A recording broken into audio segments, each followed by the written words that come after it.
Shalom. First and foremost, I'm going to give all honor, glory, and praises to Yahweh, Hashem, Yahweh Shai, Hashem, Rachaha Kodash. Honor to the apostles and elders at Great Millstone. Peace, blessings, and salutations to the hopefully elect. It's the brother Izar, you with the Pittsburgh GMS camp. Coming at you with another lesson through the spirit and power of Yahweh Hashem, Yahweh Shai, Hashem, Rachaha Kodash. Lord willing, this is edifying. All right.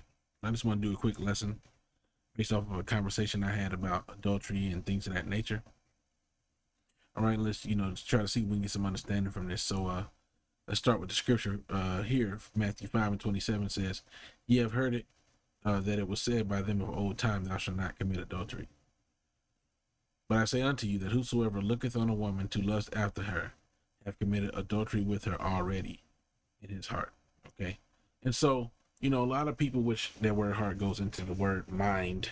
All right, and so a lot of people think that simply by looking upon a woman who is not married, all right, any woman in general, that by looking at her and desiring her, that you've automatically committed adultery. All right, but such is not the case. All right, because adultery has to be defined by the law.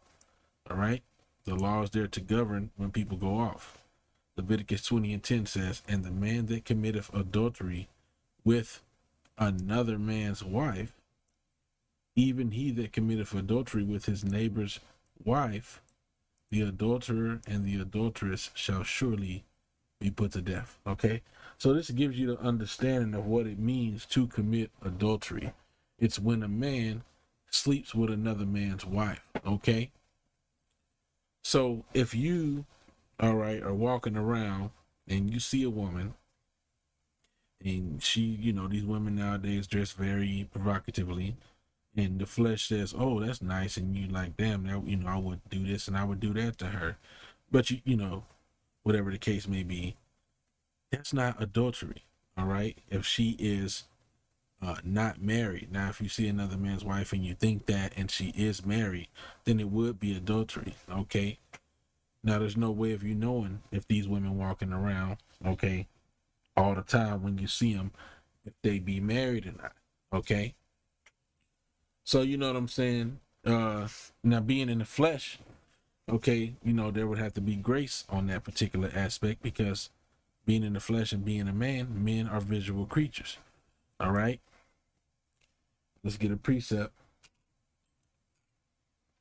All right,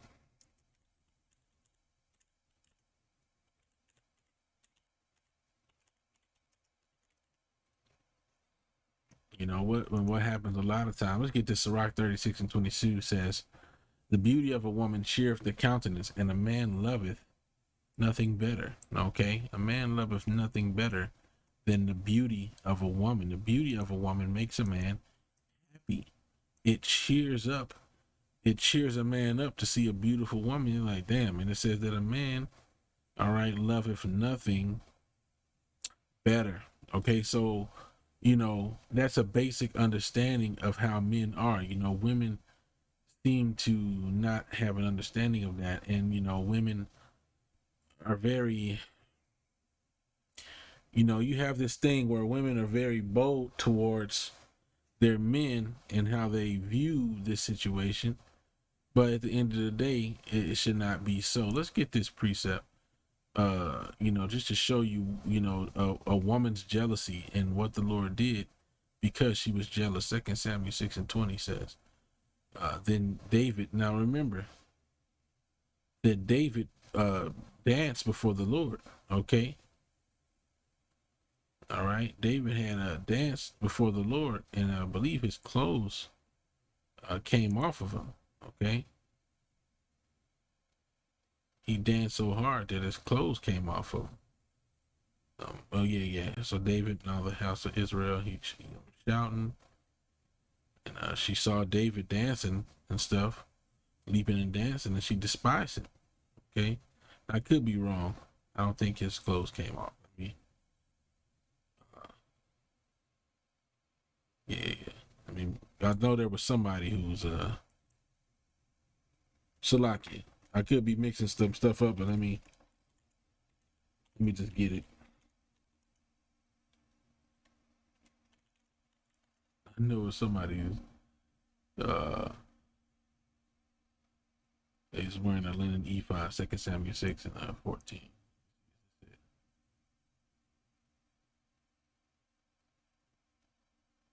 David was girded with a linen ephod. Salakia. Oops. I thought somebody had danced. Their clothes came off. Did David dance naked? Okay.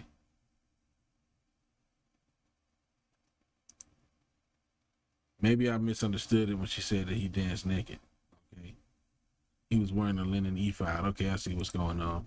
So basically what she was saying was, and Salakia, you know, because that's what you learn, you know, people say that about him dancing naked. So he didn't dance naked.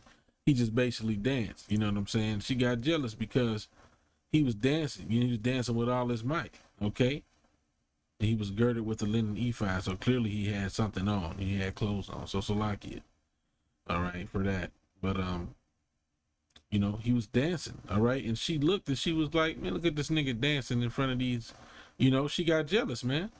And the ark of Yahweh came into the city of David. Michal, Saul's daughter, looked through a window and saw King David leaping and dancing before Yahweh, and she despised him in her heart.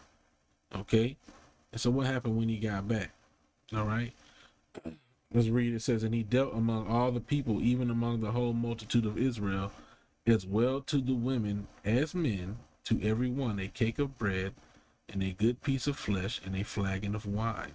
So all the people departed, okay, every one to his house. And David returned to bless his household, and Michal, the daughter of Saul, came out to meet David and said, how glorious was the king of Israel today. Let's say it how a nigga woman would say, how glorious was the king of Israel today, who uncovered himself today in the eyes of the handmaids of his servants. She said the handmaids of the servants. Why is she talking about the women? Because she was jealous, all right? As one of the vain fellows shamelessly uncovers himself. So basically what she was saying was, he's showing out in front of them women. He's out there showing out. And David said unto Michal, it was before Yahweh, which chose me before thy father and before all his house, to appoint me ruler over the people of Yahweh, over Israel, of the people of Lord, over Israel. Therefore I will play before Yahweh, and I will be yet more vile than thus, you know, and I will be base in mine own sight, and of the maidservants which thou hast spoken of them shall I be had in honor. Therefore Michal, the daughter of Saul, had no child until the day of her death. So the Lord closed her womb because she was talking shit. All right. And women get jealous. All right.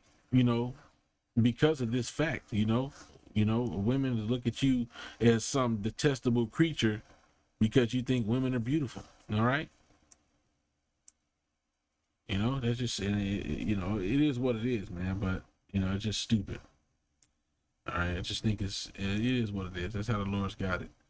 So anyways, we read Matthew 5:27. Ye have heard that it was said of them of old time, thou shalt not commit adultery. But I say unto you, that whosoever looketh on a woman to lust after her have committed adultery already with her already in his heart. Okay. So this is speaking of a man who sleeps with another man's wife. And just look at it again. Leviticus 20:10. And the man that committeth adultery with another man's wife, even he that had committed adultery with his neighbor's wife, the adulterer and the adulteress shall surely be put to death. Now, as researching, this topic, and I typed in adultery, and a few precepts came up that I found very interesting. All right, so let's just, let's go into them briefly. Luke 16:18 says, whosoever putteth away his wife and marrieth another committeth adultery. And whosoever marrieth her that is put away from her husband committeth adultery, right? Let's read Mark 10:11. Okay, which these things are in the scriptures.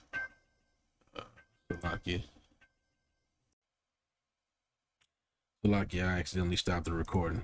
All right, anyway, spliced it together now. But it says, all right, whosoever shall put away his wife and marry another committeth adultery against her. Okay, so what does this mean? Does this mean that a man can't have another wife? This is not what this means. What this means is a man, okay, that just says, you know what, you can leave. All right. And he gets another one he gets another wife, he's just like, all right, go whatever. He's done the wife wrong in this case, right? So let's get it. Okay, it says apolio. Apolio. This is the word for put away. This is the word for put away. Let's just play it in the Greek. Strong's G630. Oh, you know what? Apaluo. Ain't playing for me. Apaluo. Salakia. That was pretty loud, I could tell, even though I couldn't hear it. Boom. Right. So anyway, let's read. It says to set free, to let go, to dismiss, to detain no longer. All right. To bid, to depart, to send away, to let go free, to release. Okay. Use of divorce, to dismiss from the house, to repudiate. Okay.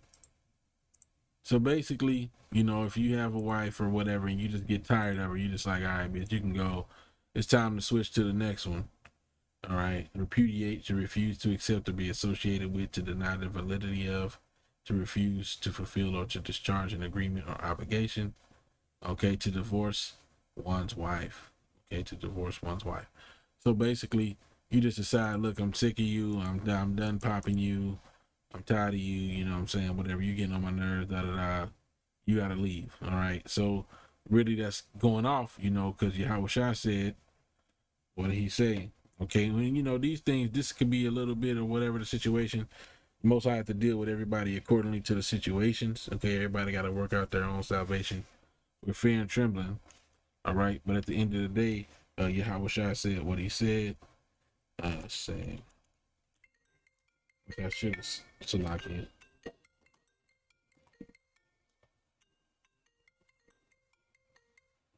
I should have kept it up.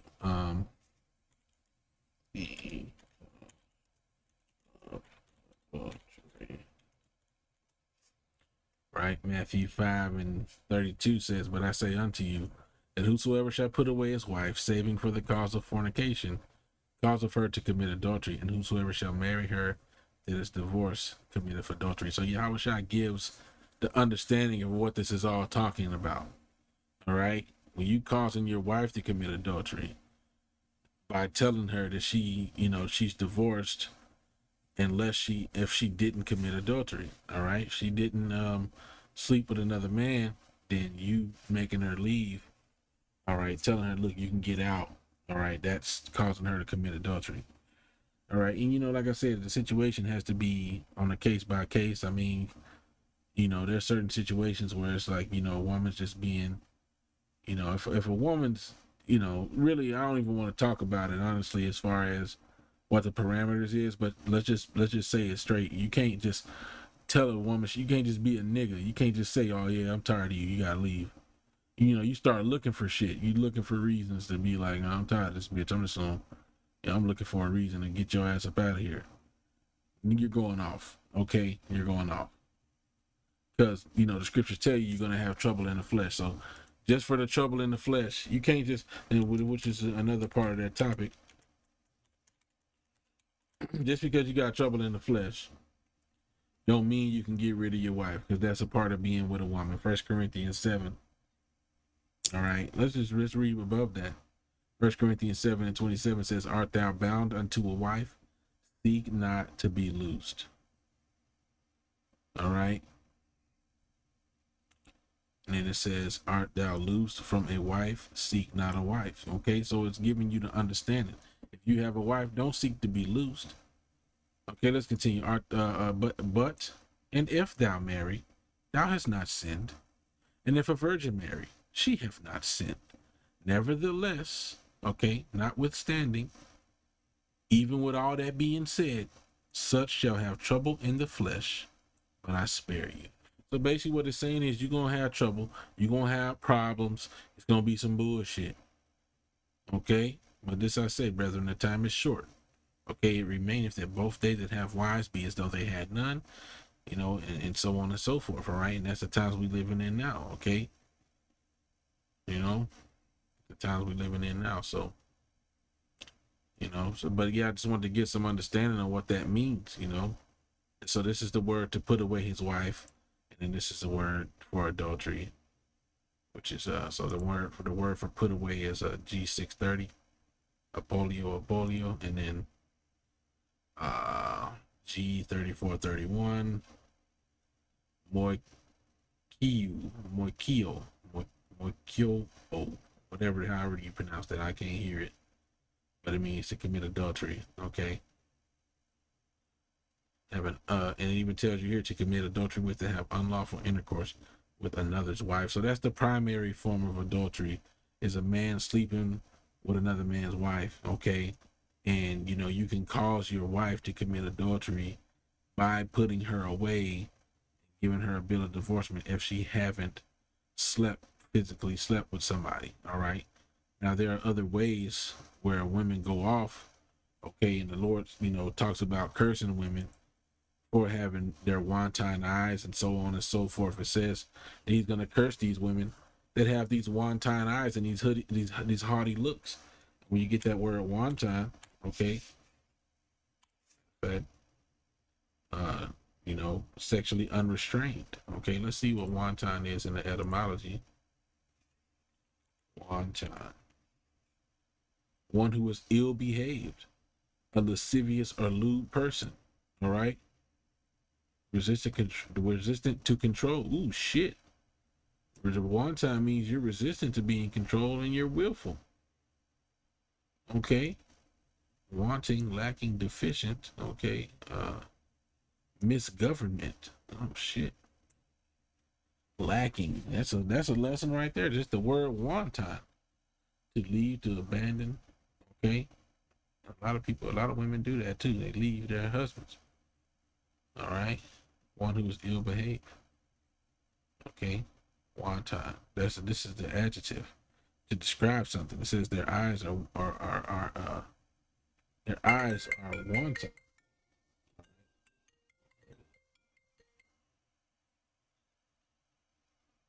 Okay. Ill-bred, poorly brought up, rude, naughty, literally unpulled. Okay. Especially if sexual indulgence means inhumane, merciless, so on and so forth. So that's pretty much what I want to get. The daughters of Zion are haughty, having wanton eyes, man. Because women like to say that, like, oh well, if I was looking at this and looking at that, then you would feel this type of way, and you would be going off if you were looking at this and looking at that. And if the woman's married, then the man's going off. You know what I'm saying? So it just is what it is. But if the woman's not married, then the man's not going off. But most women can't receive that. The women will still demonize you for that, even with that being the case. So it is what it is. All right. Hey, Lord, when this lesson was edifying, I'm going to give all honor, glory, and praise to you. How about Shem Yahushua, Ba'ashem Rakakadash. The honors to the apostles and elders of Great Millstone. These blessed salutations to the hopefully elect. With that, I'm going to say Shalom. Wa ba ba. Shalom.